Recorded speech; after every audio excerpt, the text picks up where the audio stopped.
The class that gets the MVP award for this new dungeon goes to Titan. The Titan is easily able to put out the most damage for both bosses. And here's a setup that I use for contest mode, which means even on normal, it absolutely destroys. For the final boss, the super that we're using is Thunder Crash on Prismatic with Curse of the Falling Star. Curse of the Falling Star was reworked so that melee kills will restore super energy. I was able to easily get off 2 supers by picking up orbs from my teammates well, along with getting some melee kills on the duplicates that drop the bomb. And Thunder Crash on Prismatic does the most damage since we have Facet of Courage to buff that arc damage when the enemy is affected by darkness debuffs. To get this debuff, I use a Glacial Grenade on the boss. This also feeds into the artifact mod Conductive Cosmic Crystal because my arc or void abilities will get a boost in damage when they're affected by a stasis debuff. Just to make sure those crystals actually debuff the boss, when they shatter, they will shoot out a slow with Hail the Storm in the artifact. Also, we have Concussive Reload in the artifact. Use a GL that will also weaken the boss. For the GL, we're using the Lost Signal. It's basically like a legendary Wither Horde. This came out last episode. I have 2 complete loadouts. I start out on this one, then I swap to this one when I go into damage.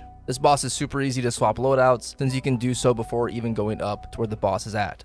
My first loadout has an Inmost Syntheseps class item. This way I can just easily destroy the radiation yellow bars. This loadout is also how I store surges. And right before damage, I swap to the other one that has triple arc surges to buff my Grand Overture machine gun. This is the best weapon to use on this boss. If all 3 of your teammates have this, you should easily be able to one phase, and if not, at least very close. You're able to shoot the panel before rallying the flag. This way you can basically have 20 free missiles and then rallying the flag to get full reserves. Of course, I was running Consecration and Knockout, basically the go-to for Prismatic Titan. The other fragments I was using was Balance for extra melee energy, Protection for the resistance. I had on purpose, but you could probably switch this to something else. The main one to make sure you have on is Courage to buff the Thunder Crash damage, and then Dawn, so that way whenever I use my Consecration, I also get Radiant. Now for the first boss, I don't even have a loadout saved. I just swap over to the Stasis Super, and I switch out my Courage for Ruin, as this will buff the shatter damage of your crystals when they explode. Then you could either use Parasite or Tractor Cannon to absolutely destroy this first boss. Then I switch my class item to an Inmost Light Star Eater one to buff my super damage. Star Eaters has a little bit higher super damage